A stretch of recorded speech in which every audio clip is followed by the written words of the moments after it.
Hello, welcome everyone to our latest SCUA event, Special Collections University Archives. For those who do not know what SCUA means, my name is Beth Ann Kelsch, and I'm here with some of my colleagues in SCUA, and we're going to read some love letters in our collection. So, Valentine's Eve, love is in the air, as John Paul Young in 1977 told us.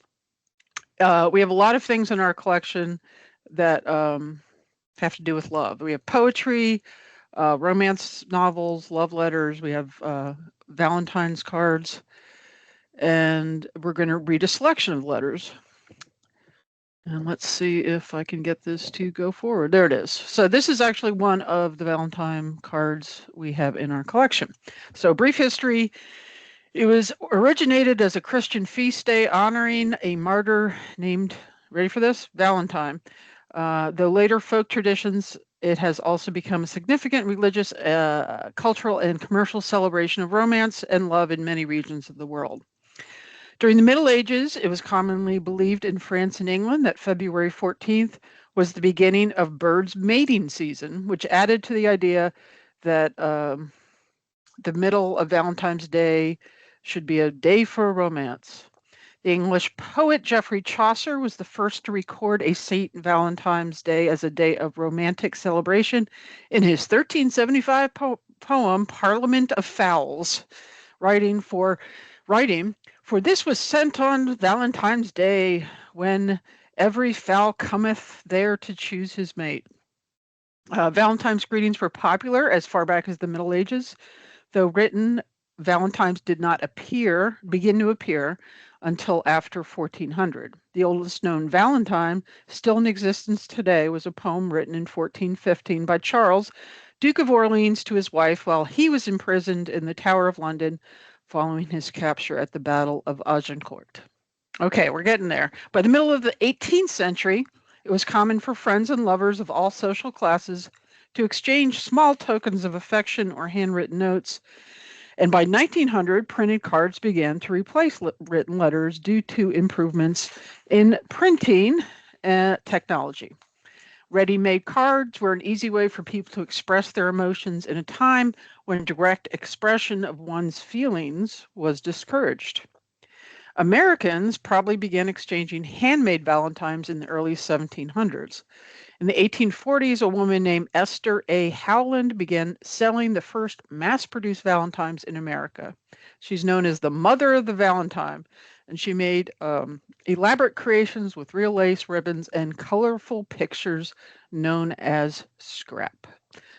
So here we go. We're going to start with our friend Patrick, who's going to share his letter. Hi, y'all. I have two letters. It comes from the collection Emmett B.A. Handy and Lydia Rhodes Handy Correspondence. The collection includes a series of letters written by Emmett B.A. from Greensboro and Raleigh, North Carolina, to Lydia Rhodes Handy in Fayetteville, North Carolina. I don't know much about Emmett, but Lydia was born in 1846 and was one of two daughters of Robert William Handy, a sometime bookseller and sheriff in Fayetteville.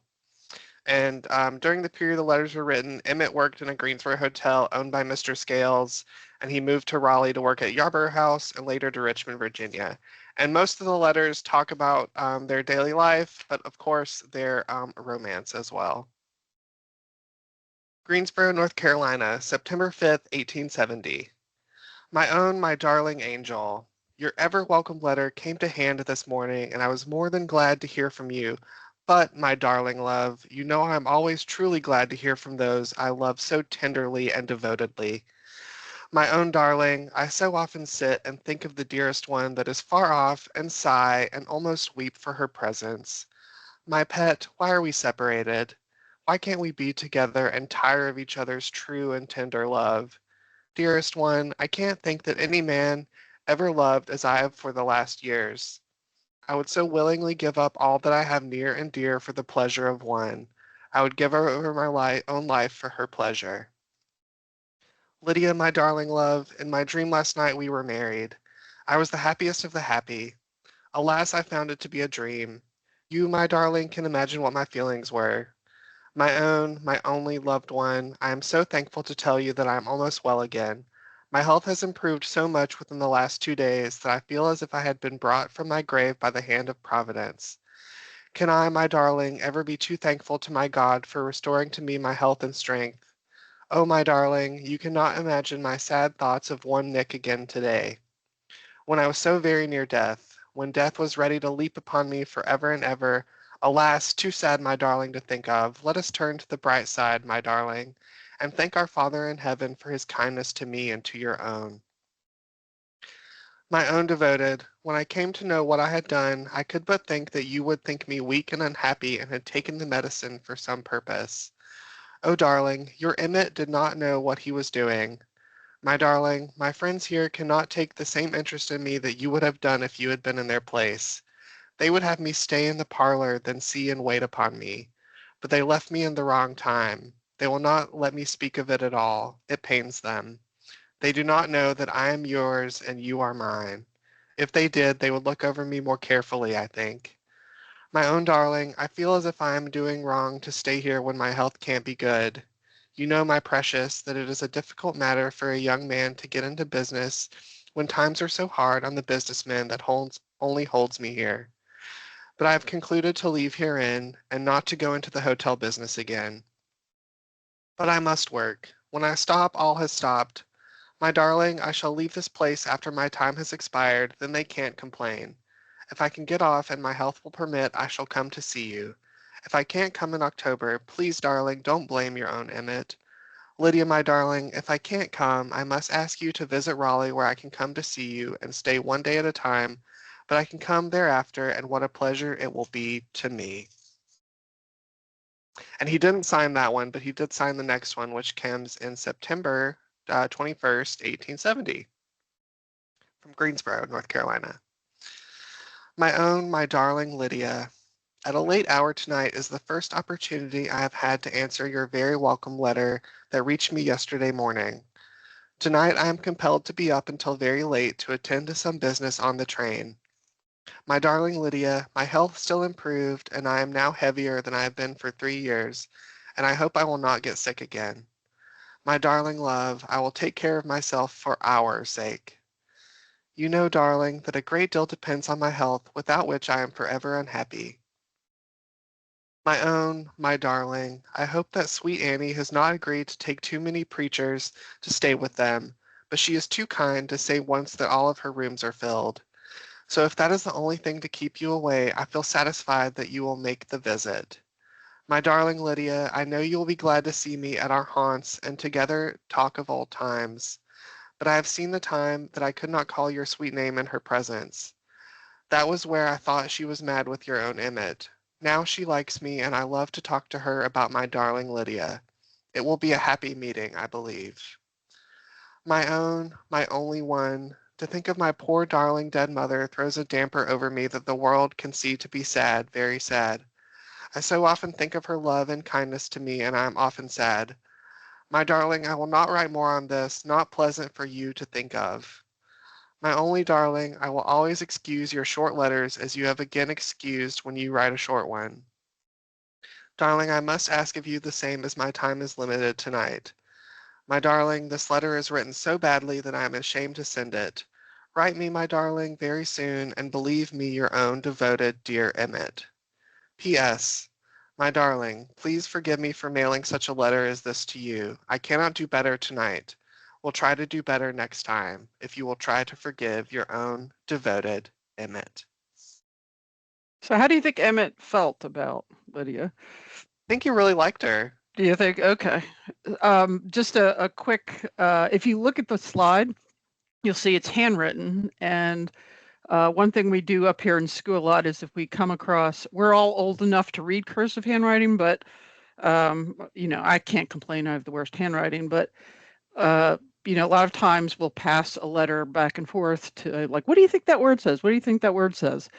And one of the ways to interpret or try to figure out a word is you look back to, okay, I wonder, let's find a word that we can read and see how the writer made those letters. So Anything that has Darling probably was pretty easy to interpret, but pretty darling-y. Any final words about Mr. Emmett or Ms. Lydia? They continue to correspond. The letters last for another couple of years, but I just picked the first couple in the first folder. So they had a long love. So they got married and all? Yeah. Okay. Well, there we go. So this is one vote for Love is Real. Okay, so thank you, Patrick. Our next one is Stacy. Take it away. All right. So this is a letter from the cello music collection, specifically Elizabeth Cowling's collection. Elizabeth Cowling was a faculty member here. She started when we were a women's college in 1945.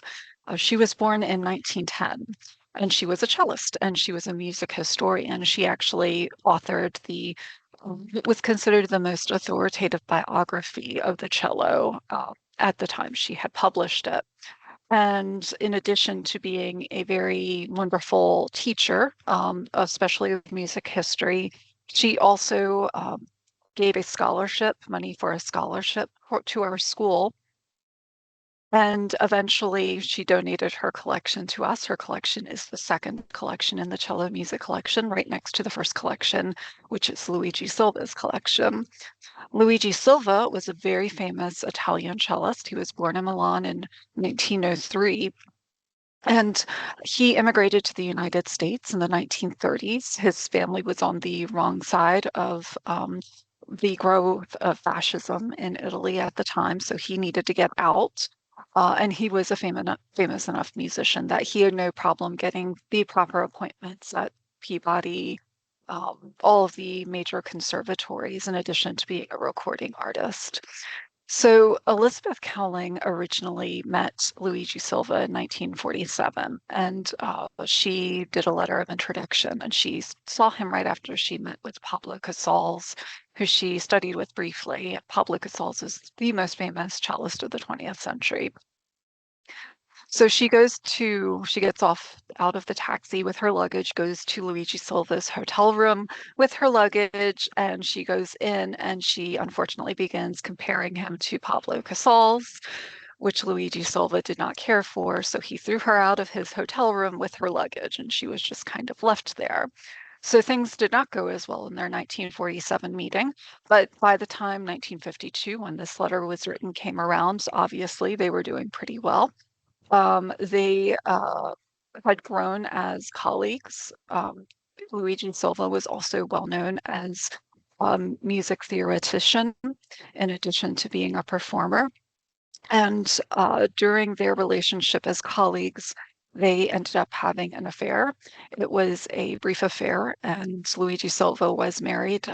He was what we would typically call a player back then. And this letter is from one of from their time together. The letter has been edited a bit because his handwriting was very difficult to read. You're actually, that first paragraph that you're seeing is his handwriting at his best. So there were some areas I just could not make out the words based on his writing. And he will hear at the very end, Silva asks Elizabeth Cowling if she listened to his 1951 recording of Virgil Thompson's Concerto for Violoncello and Orchestra. You can actually listen to that. It's on archive.org. And it is a romantic homage to the American West. I wouldn't consider it Silva at his best. He was really best playing the great Italian composer Luigi Boccherini, and we have some performance of him in the collection, and his performance is absolutely euphoric. So we have two musicians talking about life, love, and music in these letters, and I'm going to go ahead and get started. December 5th, 1952. My very dear Betty, since my return in October until today, I have had the most hectic time that you could think of. I usually work hard, but this time I had to work even more, and I hope soon to be able to present you with the results of these efforts. I did put in this time. I wanted to let you know immediately how happy I was of the counsel of your letter, just with a word. But then I felt that just a word would not be enough. Well, a word could say everything, and yet the word is an important one, and I did not feel to throw it away just like that. It does not need explanations, although in my case, it means so many things when addressed to you. You are a wonderful woman and one of the finest human beings that I know. If I were not married, I would take you to be my wife, and with very few adjustments, perhaps none, we could be very happy. When you tell me in your letter all of what you would like from me, that is exactly how I feel a woman should be now, with me and for me. You, my darling, you are my dream and my longing, and that is exactly why I wanted you to write me, and that is exactly what I wanted to hear from you. It looks like I am seldom mistaken in knowing what I want, only that it takes so much energy and time to get. And how many things do we know that we want and just can't have them? What to do then? Dream of how beautiful life would be with them and have patience on us by doing something else in the meantime, because the ways of life are not that understood. No one really ever knows of what might happen. To know that you care and are loved is already such a beautiful feeling, and that we should be grateful to the world for this gift. Love and knowledge, said a philosopher, is all that counts in life. Love gives life a meaning, knowledge helps to appreciate it, pay it, be happy with it, no matter what condition. Love is what keeps us together, and to keep together seems to be the purpose of things as far as we mortals can sense. The purpose, then, of all creation is not for our knowledge. All we can do is enjoy and to curse our existence. I, for my part, enjoy it and consider it a privilege to be alive and to have an open mind, to speculate, and in the expression of this innermost intellectual and emotional state, and I could not understand the action of being without this urge. Many, if not most people, live with the urge of trying to understand the necessity of living, but fewer live without the urge to express. And that is where the function of the artist is so important to humanity. He interprets, he feels, he expresses for the others what they sense but are unable to express. He is the mouthpiece of the crowd. He is their intelligence, their voice, their being. I said, I do not say their hearts because this is the only thing that everybody has, but whose use is unknown to them until the artist speaks for them. And then they think or say, that is exactly what I wanted to say. And love, especially that love that has to live in the secret depth of ourselves, is the spark of the art. That is why I believe that there are not so many artists around us as we are made to think. Not many really love, because love is transcendental. Love has to become metaphysical through the intensity of the experience.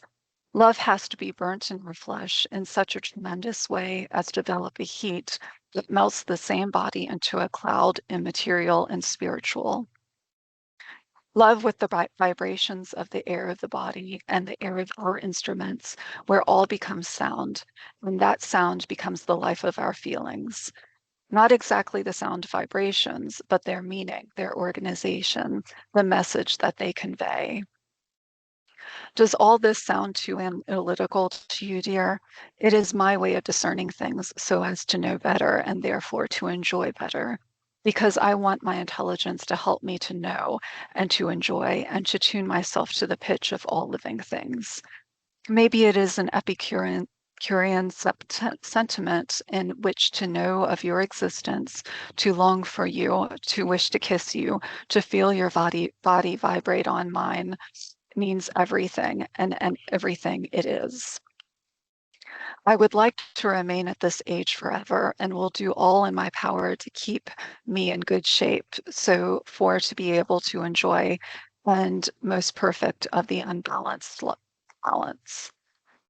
I am sure that you feel the same, and in your deepest, you must know how wonderful it is to love and to understand.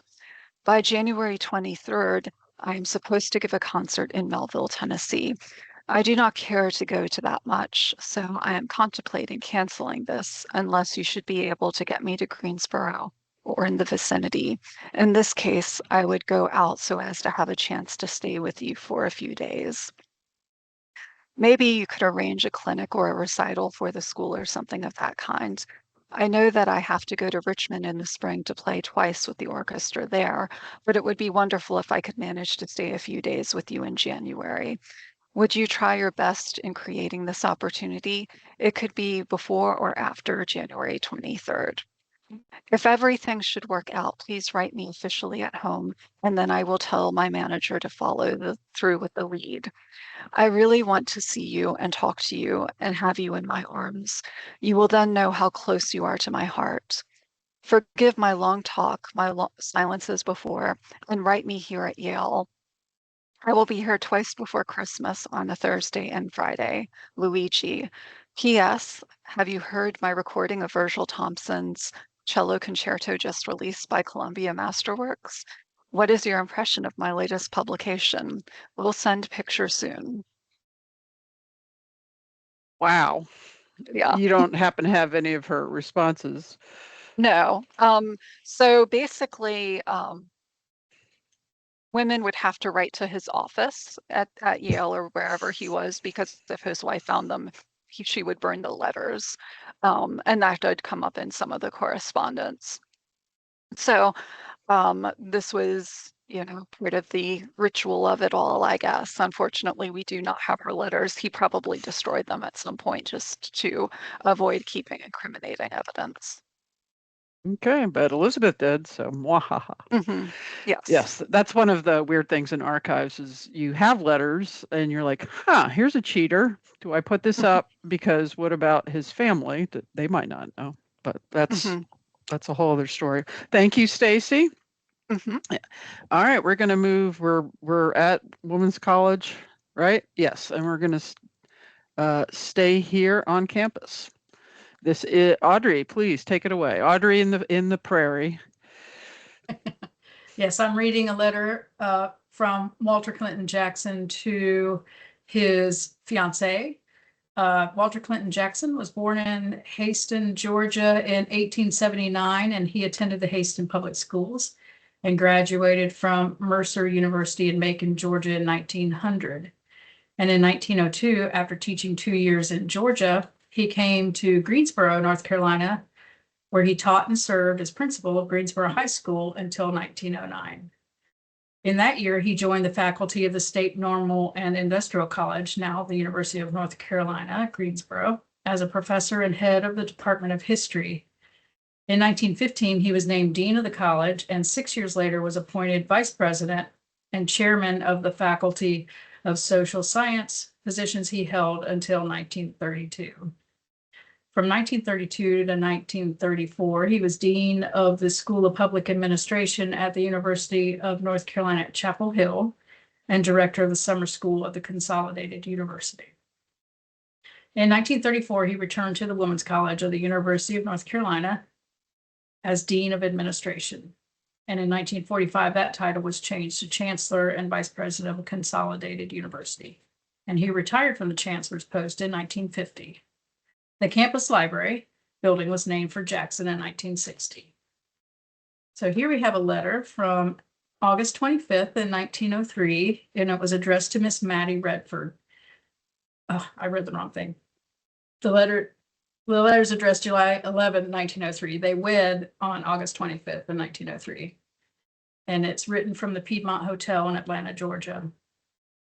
Saturday, 1 p.m.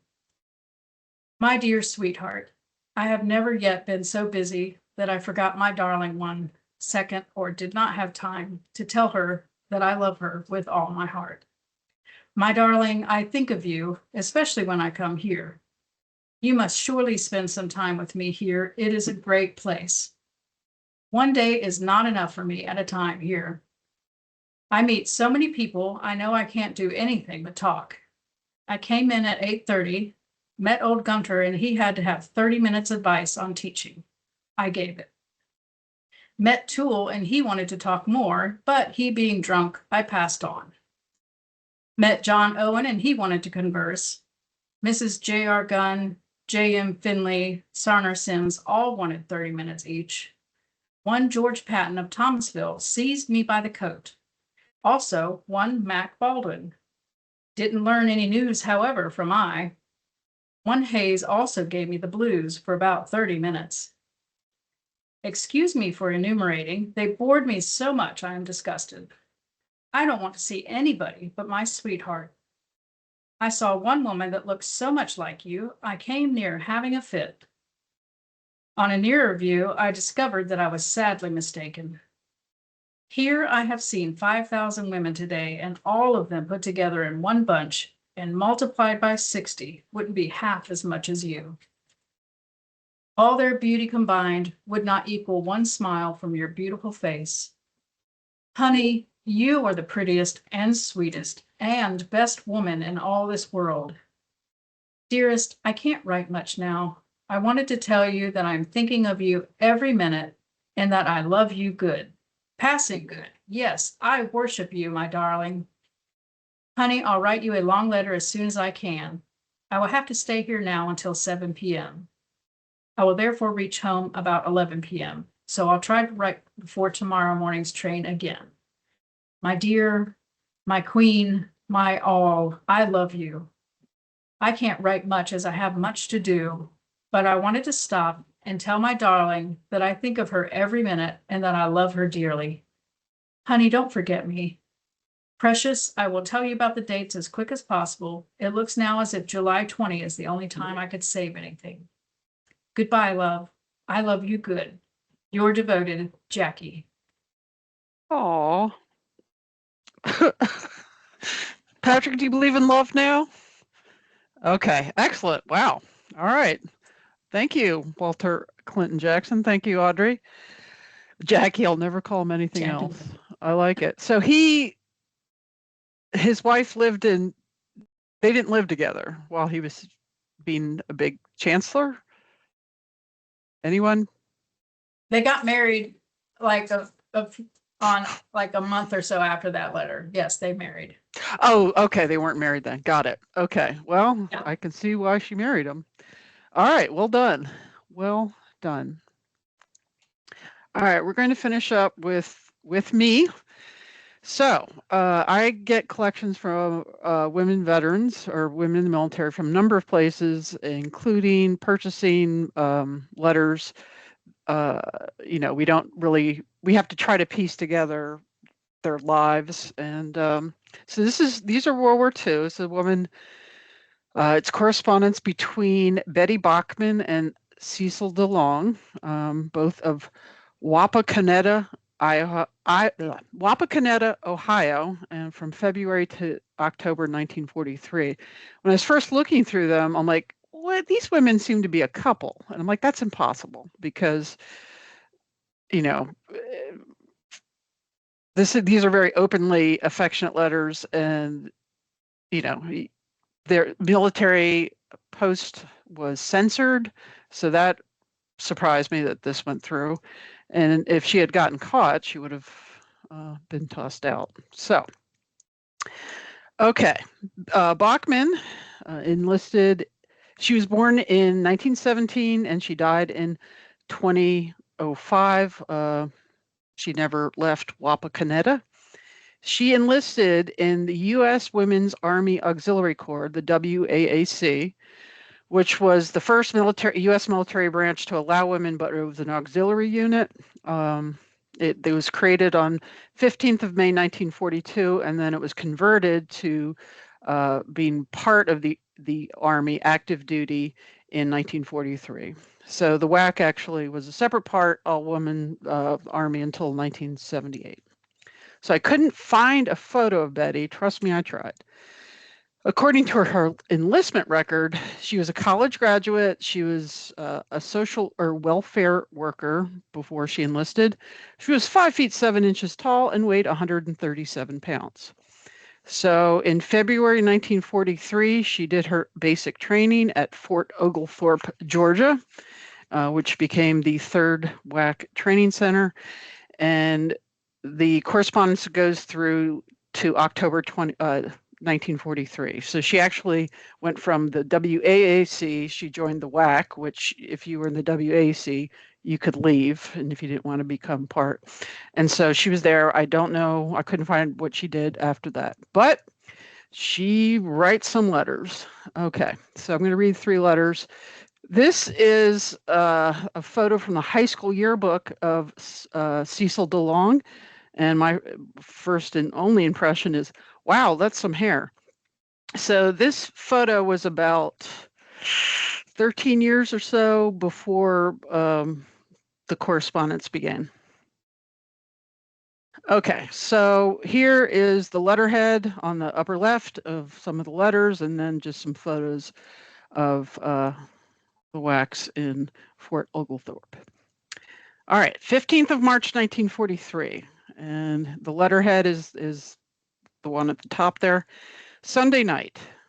Dear Cecil, at last another boring Sunday is nearly over. I hate Sundays. Nothing to do. We went to the Cooks and Bakers graduation this morning.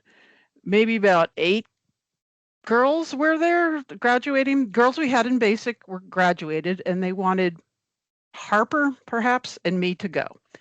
Then we came back and slept till about 2 p.m. Then we spent about an hour at the PX talking, slept some more, and then went to the show this evening.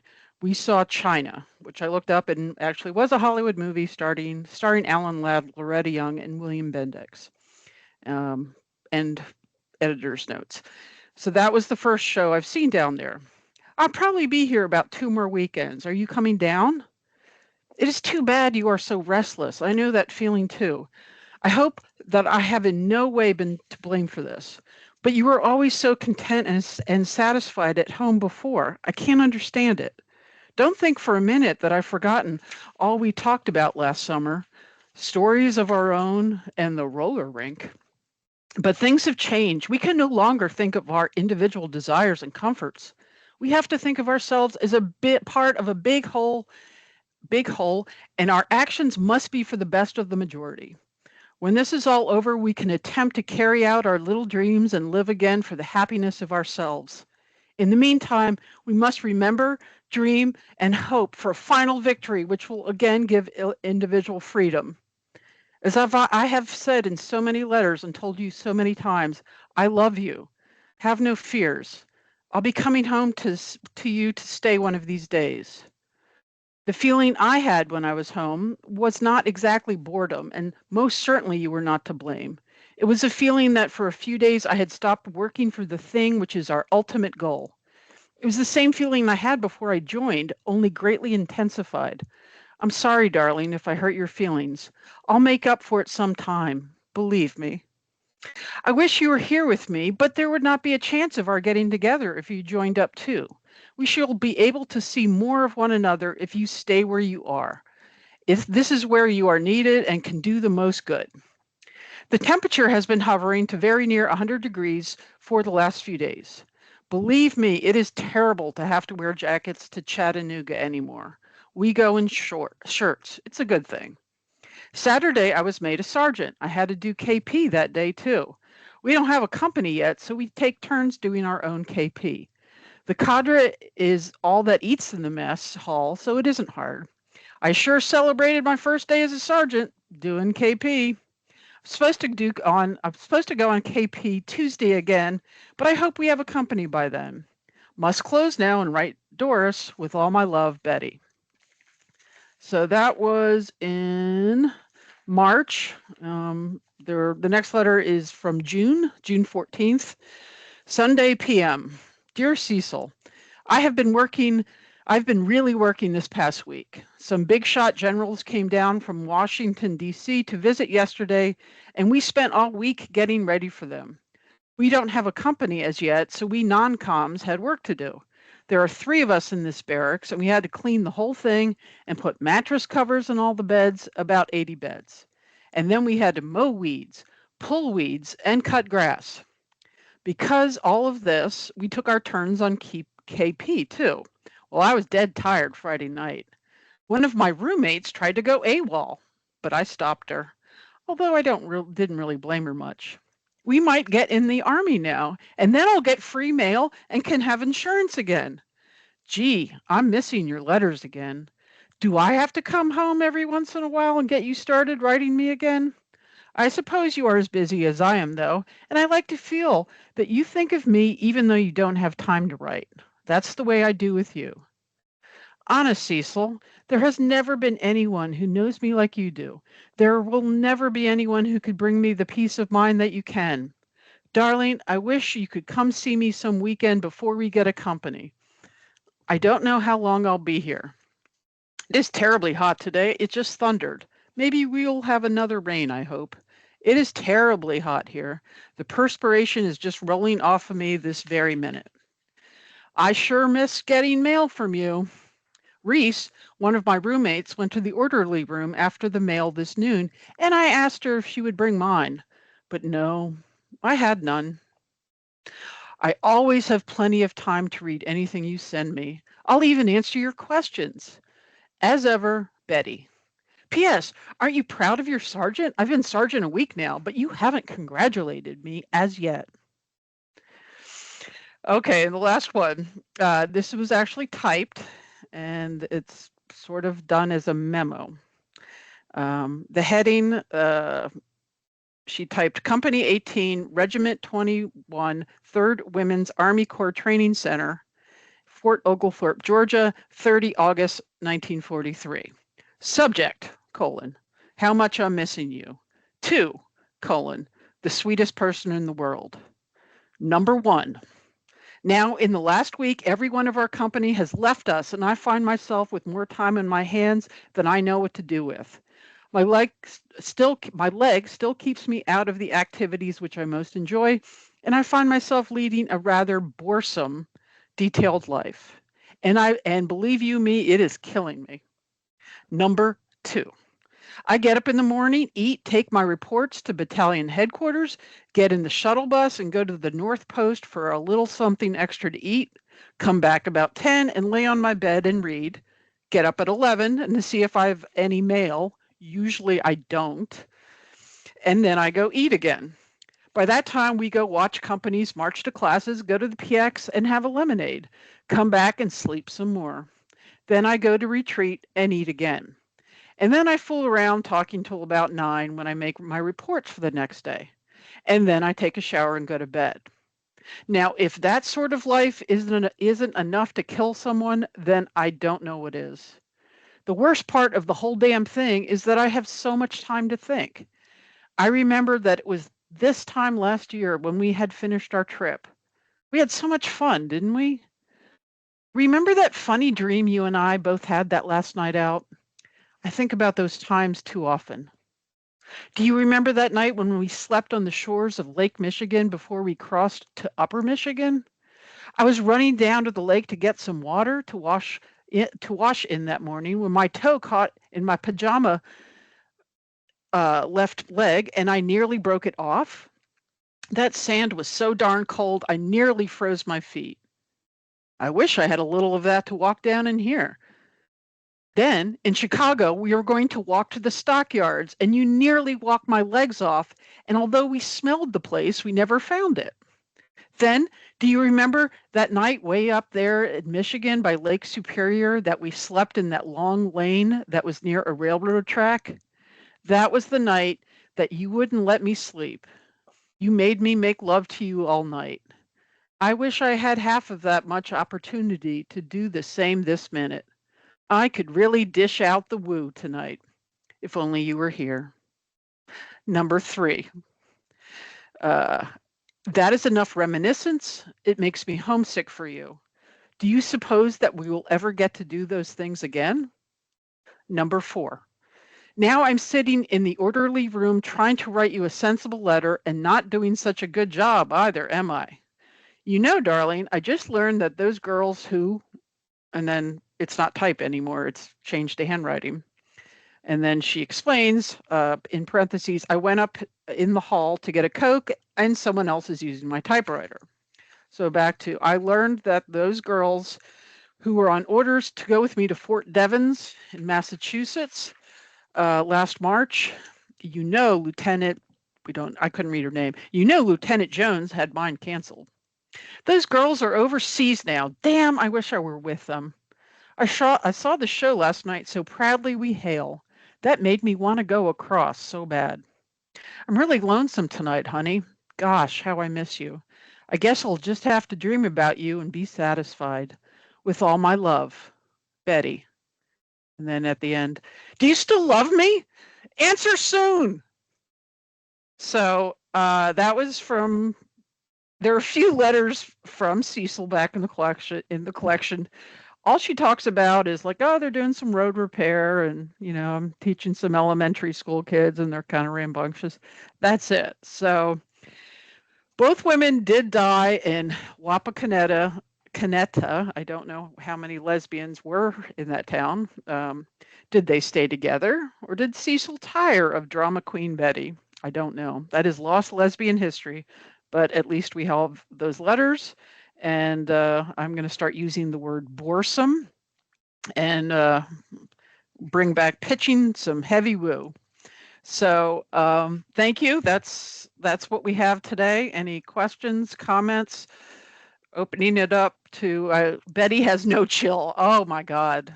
There's so many ones. There's ones like, I'm not writing you anymore until you write me. Oh, such a drama queen. But anyway, Betty is smart. This piece about, yeah, it's intense. Gay panic. Yes. So again, I still can't believe that she just wrote these on letterhead, but there you go. Go Betty. The lesbians of Wampanoag. Anything anyone want to say here? Anna did. Sorry. Anna did ask if that one that was more explicit went through military mail as well. Yeah, everything. I mean, it was, I mean, I don't have the envelopes, I guess. All right, so that there was a comment about going to Chattanooga. Fort Oglethorpe was actually Chattanooga, Tennessee was the biggest town close to that. That is a great question. I hadn't really thought about that. Let me look at some of my envelopes, please. Oh, you're right. Thank you. Looks like she did send it to Chattanooga. Okay, well, thanks for pointing out the obvious, which I apparently missed. All right, well, that makes a lot more sense. Never mind. In the words of Emily Latella. Fort Oglethorpe. Yep. Well, no, she wrote some from Fort Oglethorpe, so I don't know. So some from Chattanooga and some Fort. So we're both right, Anna. Any other questions? Emily, tell. All right. Well, I really appreciate everyone who came, and I hope you all enjoyed it. And happy Valentine's Day Eve. And I don't know if love's real. Patrick, do you know? It's real. It's real. Okay. It's real for the win. All right. Love for the win. Thank you, everyone. Have a great rest of your day. Out from SCUA.